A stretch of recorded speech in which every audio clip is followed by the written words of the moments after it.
Welcome back everyone. In today's video I'm going to show you how to make custom drawer pulls in your own shop out of wood using a very simple jig. Now I've made these in the past and I've refined the way that I make these so that I can make them in batches. So what I'll do is I'll stock up on these and I'll store them away for later use. They come out looking great. I've got quite a few bits of black walnut, which is perfect for this kind of use, and it comes out looking fantastic and adds a nice bit of contrast to anything that you're building. The first thing you're going to need is a jig board. It just has a square ledge so that it can sit squarely on your workbench. The basic jig board only has a couple of components to it, so it's quite simple to make. There's no reason not to make one, and I covered this in a separate video on how to make a jig board for small parts. I'll link to it in the description below. But today I'm going to modify this. I'm going to do an add-on that'll allow me to make small handles.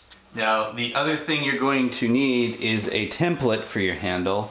This is just a scrap piece of cedar that I crafted into the shape that I want for my drawer pulls. Essentially the drawer pull will sit flat against the drawer face, and there'll be enough of a recess here so that your fingers can grab onto it and pull outward. You will see how I made this when I actually make the drawer pulls themselves. I will have to cut them on the bandsaw as well to get this shape. You will need some really nice wood to make your wooden hardware. I'm going to use this black walnut. I should easily be able to get 4 nice drawer pulls out of this.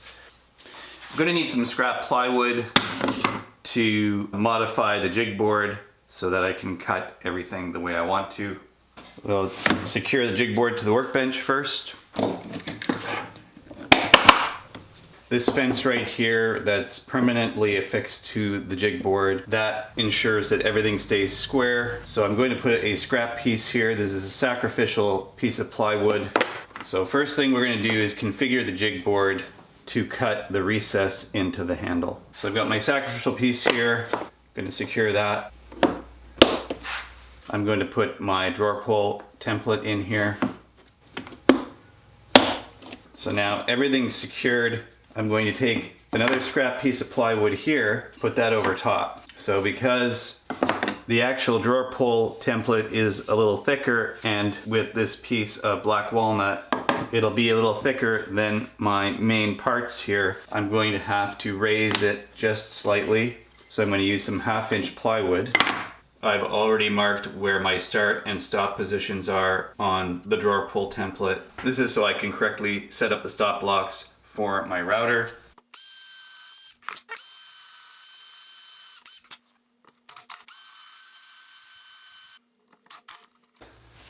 Do the same thing on this side.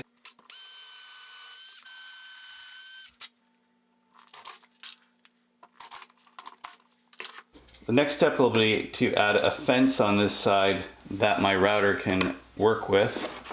There are a couple of things here that you've got to look into.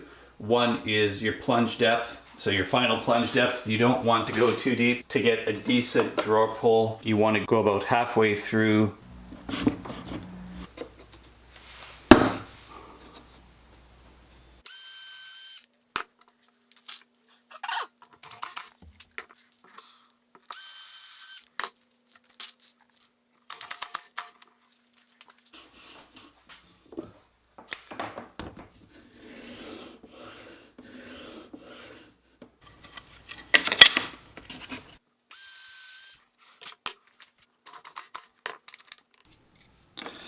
So we'll get the other one right here.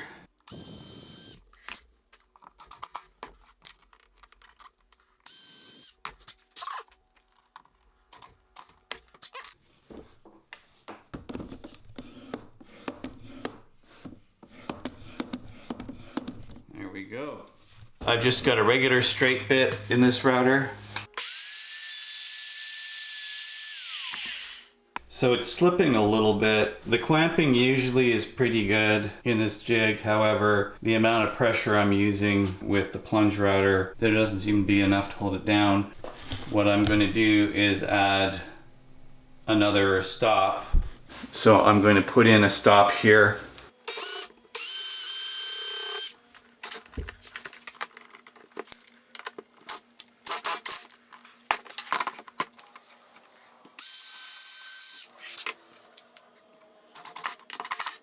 It's locked in. All right, I think we're ready to go. I took out the screws on this end because I didn't actually need them. I just need the stops.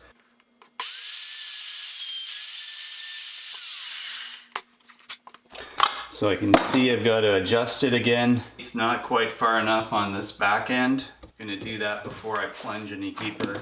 All right, I readjusted this backstop. So let's see if that does the trick. Okay, that should do it. My medium stop.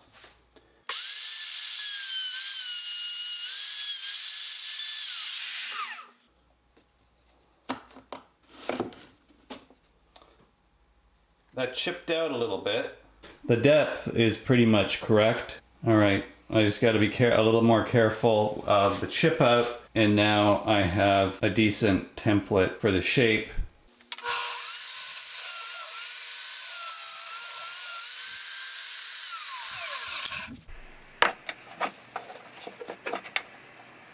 Pick the best side of the grain for the outward appearance.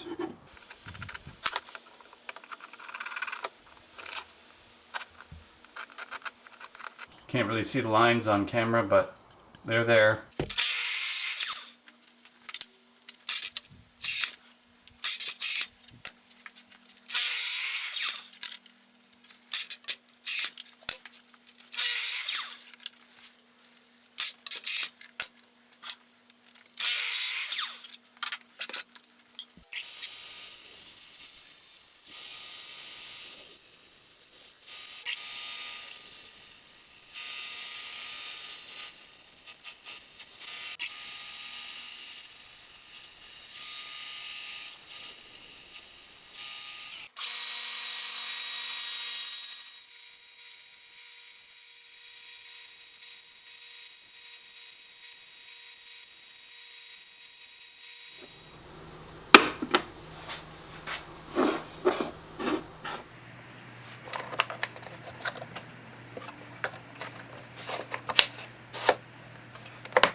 Well, that concludes making custom drawer pulls using the small parts jig that I've already shown you how to use. This is just another step in what you can do with the small parts jig.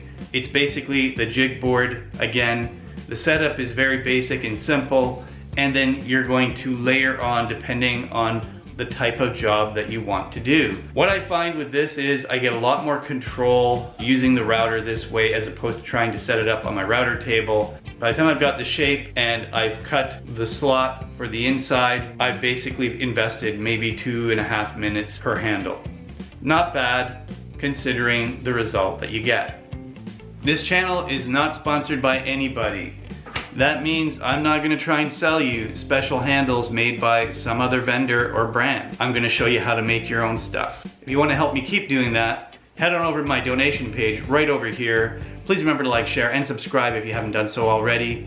There are a couple more videos on this side you can watch. Until next time, thanks for watching and have a great day.